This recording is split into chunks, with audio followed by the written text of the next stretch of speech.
Bọn nhóm canh chắc bao mươi đơn nó thay mùi ná cả lạ si e hai mùi hai mùi ná e hamper chắc anh ní e hai mùi anh ní e hamperรูปเรียงគឺស្តៀងគ្នាខ្លាំងមែនទែនប៉ុន្តែលើកនេះ e hamper គឺមានកម្រាស់ស្ដើងជាង e 56ហើយទម្ងន់វាក៏ស្រាលជាងមុនដែរអញ្ចឹងសម្រាប់ការ design អានេះវាស្ដើងជាងហើយស្រាលជាងសម្រាប់ Galaxy A 57ឆ្នាំនេះគឺគេដុសខាត់នៅចំណុចដែលវាមិនសូវល្អកាលពីជំនាន់ A 56ឲ្យវាកាន់តែល្អជាងមុនអញ្ចឹងចំណុចដែលល្អស្រាប់គេអត់បដូរទេដូចជាផ្នែកអេក្រង់របស់វាគឺទំហំ 6.7 អ៊ីង 120Hz ដដែលហើយកម្រិតពន្លឺ 1900 nit ដូចគ្នា Full HD Plus ដូចគ្នាតែលើកនេះគេបដូរមកប្រើជាប្រភេទអេក្រង់ Super AMOLED Plus អានេះវារៀងល្អជាង Super AMOLED ត្រង់ថាវារៀងស្ដើងជាងវាស្រាលជាងមុនហើយនៅពេលដែលយើងអានអក្សរបើសិនជាអក្សរដែលទូចៗនៅលើ A56 យើងអាចនឹងឃើញរបៀបថាគ្រាប់ pixel វារៀងឆ្នោតតិចតិចប៉ុន្តែសម្រាប់អេក្រង់ Super AMOLED Plus នេះនៅពេលដែលយើងអានអក្សរទូចៗវាឃើញបានច្បាស់ល្អជាងមុនប៉ុន្តែបើប្រើធម្មតាទូទៅគឺមើលអត់ដឹងទេមើលអត់ដឹងថាមួយណាច្បាស់ល្អជាងមួយណាទេបាទវាអាចថាម្យ៉ាងម្នាក់គាត់ថា AMOLED Plus វាស៊ីធម្មពលតិចជាង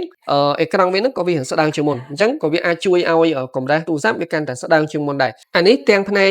ខ្នងខាងក្រោយហើយនិងខាងមុខរបស់វាគឺបំពាក់ដោយកញ្ចក់ Corning Gorilla Glass Victus Plus ហើយវាក៏មាន IP68 អាចជំនួយនៅក្នុងទឹកបានជម្រៅ 1 ម៉ែត្រកន្លះរយៈពេលកន្លះម៉ោងហើយមួយទៀតទៅលើផ្នែកកម្លាំងម៉ាស៊ីនអានេះមាន RAM 8GB ជម្រើសមាន128ហើយ256អត់អាចថែម memory ខាងក្រៅបានទេហើយចំពោះផ្នែក chip លើកនេះវាប្រើ chip Exynos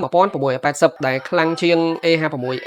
ប្រើ chip Exynos 1580ទេចានេះវាជំនាន់ក្រោយដំណើរការដោយ Android 16 One UI 8.5អាចទទួលបានការ update បាន6ជំនាន់6ឆ្នាំអញ្ចឹងបានយូរខ្លាំងមែនទែនហើយសម្រាប់ផ្នែកកាមេរ៉ាវិញ3គ្រាប់ដដែលដូច A56 ដែរ lens ដើម 50 megapixel ultra wide 12 megapixel ហើយជាមួយនឹង lens macro 5 megapixel សម្រាប់ lens macro នេះអាចនិយាយបានថាដាក់បង្គ្រប់កិច្ចឲ្យវាឃើញថាមាន3គ្រាប់តាមពិតបើសិនជា lens ultra wide វាមាន auto focus គឺយើងអាចថត macro បានដូចគ្នាទេតែអានេះគេដាក់អញ្ចឹងទៅឲ្យវាឃើញច្រើនបាទហើយចំពោះកាមេរ៉ាខាងមុខគឺ12 megapixel អាចថតវីដេអូបានដល់ 4K ដូចគ្នាទាំងកាមេរ៉ាមុខនិងក្រោយទំហំថ្ម 5000 mAh ដដែលជាមួយនឹងល្បឿនសាក 45W ហើយនេះខ្ញុំបើកឲ្យបងប្អូនទាំងអស់គ្នាមើលថ្មរបស់វានៅ 27% ខ្ញុំសាកពេញតាំងពីម្សិលមិញអញ្ចឹងការប្រើប្រាស់របស់ខ្ញុំហ្នឹងគឺរយៈពេល6ម៉ោង36នាទីដែលភាគច្រើនគឺខ្ញុំលេងហ្គេមហើយខ្ញុំមើលរឿង1ម៉ោងកន្លះប្រើទៅលើ social media chat អីហ្នឹងរយៈពេល6ម៉ោង36នាទីមកដល់ថ្ងៃទី2ហ្នឹងថ្មវានៅ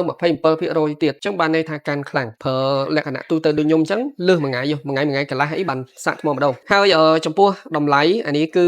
ធូរថ្លៃបាទតែ400ជាងទេសម្រាប់ Galaxy A57 នេះបើសិនជាបងប្អូនទាំងអស់គ្នាមានចំណាប់អារម្មណ៍អាចមករកទិញបាននៅហានីកាចាំវីដេអូក្រោយខ្ញុំនឹងលម្អិតបន្ថែមទាក់ទងជាមួយនឹងកម្លាំងម៉ាស៊ីនហើយនៅផ្នែកកាមេរ៉ារបស់វាថាវាធ្វើបានល្អកម្រិតណាខ្ញុំកំពុងតែតេស្តប្រើវាដែរហើយប្រើវាបានមួយថ្ងៃពីរថ្ងៃនេះគឺមានអារម្មណ៍ជាប់ចិត្តជាមួយវាមែនទែនដោយសារតែការ design លើនេះវាស្ដើងវាស្រួលកាន់មានអារម្មណ៍ថាស្រាលស្រួលកាន់នៅក្នុងដៃហ្មងហើយមានជម្រើស4ពណ៌ដូចដែលខ្ញុំបង្ហាញនៅលើ